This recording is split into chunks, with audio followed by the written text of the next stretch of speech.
दोस्तों पिछले वीक से KIOCL का स्टॉक काफी ज्यादा ट्रेंडिंग के ऊपर है। एक वीक के अंदर इसने काफी अच्छे रिटर्न्स अपने इन्वेस्टर को दिए। तो आज की इस वीडियो में इसके बारे में ही बात करेंगे, थोड़ा फंडामेंटल्स और फाइनेंशियल्स देखने की कोशिश करेंगे और एक अनुमान लगाने की कोशिश करेंगे कि आने वाले दिनों में ये कहाँ तक जा सकता है और इसके लिए क्या इंपॉर्टेंट है। आज की इस वीडियो को मैं स्टार्ट करूँ उससे पहले चैनल के ऊपर आप पहली बार आए हो तो मेक श्योर कीजिए चैनल को आप सब्सक्राइब करो। यहाँ पे हम लोग स्टॉक मार्केट के रिलेटेड बहुत सारी चीजों के बारे में बात करते हैं।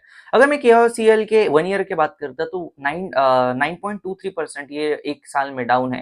अगर मैं 5 साल के रिटर्न्स की बात करता तो 221% तक अपने इन्वेस्टर को इसने रिटर्न दिए। और अगर मैं ऑल टाइम के रिटर्न्स की बात करता हूँ, यानी कि 2016 से जब से ये स्टॉक मार्केट में लिस्ट हुआ है तब से लेकर अभी तक 3348% तक रिटर्न्स अपने इन्वेस्टर को स्टॉक ने दिए। अगर मैं थोड़ा फंडामेंटल्स देखने की कोशिश करते हैं, मार्केट कैप इसका 22,000 करोड़ के आसपास है। एक kind of small cap company है, लेकिन इंपॉर्टेंट बात इसके लिए ये है कि इसका जो रिटर्न ऑन इक्विटी है या फिर पी रेशियो हो गया या फिर इसका ईपीएस है, ये सारे के सारे माइनस के अंदर है। अब ये सारे माइनस क्यों है? बिकॉज कंपनी जो है वो प्रॉफिट नहीं कर रही है। अगर मैं ईयर और ईयर बेसिस के ऊपर बात करता हूँ तो 2020 में जहां पे रेवेन्यू इसका 2057 करोड़ के आसपास था, वहां से घटकर 1905 करोड़ के आसपास 2024 में रेवेन्यू इसका हुआ है। वहीं पे अगर मैं प्रॉफिट की बात करता हूँ तो सेम चीज है, 2020 में 43 करोड़, फिर 301 करोड़, फिर 313 करोड़ और उसके बाद कंपनी ने लॉस किया। 2 साल तक 98 करोड़ का लॉस हुआ है और 2024 में 83 करोड़ का लॉस हुआ है। तो कहीं ना कहीं रेवेन्यू और प्रॉफिट्स के अंदर डी ग्रोथ आपको नजर आती है। अगर हम शेयर होल्डिंग पैटर्न की बात करते हैं तो प्रोमोटर के पास 99.03% के आसपास स्टेक है। As per the SEBI guidelines आप सब लोगों को पता है कि 75% से ज्यादा का स्टेक प्रमोटर के पास नहीं होना चाहिए। तो आने वाले दिनों में इसका ओएफएस भी आ सकता है। रिटेलर के पास 0.89% के आसपास स्टेक है और डीआईज, एफआईज और म्यूचुअल फंड इनका निग्लिजिबल है, इनके 0.07% डीआई है। उसके बाद एफआईज और म्यूचुअल फंड का इस स्टॉक के अंदर स्टेक है भी नहीं। अब क्या हुआ है ना, डिग्रोथ है रेवेन्यूज के अंदर, प्रॉफिट्स के अंदर, लेकिन फिर भी एक वीक में ही इसने 14% तक अपने इन्वेस्टर को रिटर्न दिया। कहीं ना कहीं इतनी बड़ी जंप क्यों लगा है जब इसके रेवेन्यू और प्रॉफिट्स के माइनस के अंदर है?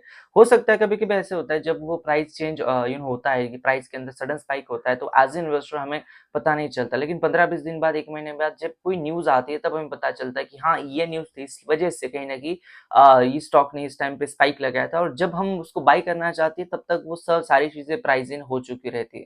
तो कहीं ना कहीं आने वाले दिनों में देखना होगा कि KIOCL स्टॉक के लिए इंपॉर्टेंट चीज क्या है और किस वजह से कहीं ना कहीं ये जो सडन स्पाइक आया है वो आ चुका है। और अगर इसी कोई न्यूज आती है पॉजिटिव स्टॉक के लिए, जहां से कोई नया कॉन्ट्रैक्ट मिल गया है या फिर इसके फाइनेंशियल सुधरने के चांसेस लग रहे हैं, तो ऑब्वियसली आने वाले दिनों में देखने वाली बात होगी कि इसका KIOCL के ऊपर किस तरीके से इफेक्ट होता है। बिकॉज ये सारी माइनिंग्स और मिनरल वाले जो स्टॉक्स होते हैं ना, इनको इंटरनेशनल रेगुलेशंस के साथ भी बहुत ज्यादा चलना पड़ता है और उससे भी ज्यादा इंपॉर्टेंट होता है कि डिमांड और सप्लाई के लिए बहुत ज्यादा साइकिल्स होते हैं। कई बार कहीं आप आपने एक चीज नोटिस की होगी, जितने सारे स्टील स्टॉक्स होते हैं, जितने सारे मेटल स्टॉक्स होते हैं, उनके बारे में भी ये सारी चीज सेम होती है। 2-3 सालों तक ये शांत रहते हैं, फिर 2-3 साल अचानक से स्पाइक लगाना चालू करते हैं, नए नए हाइस बनाते हैं 2-3 सालों के लिए और ये साइकिल के अंदर ही चलते हैं। जब चलते हैं तो सारे के सारे एक साथ चलते हैं।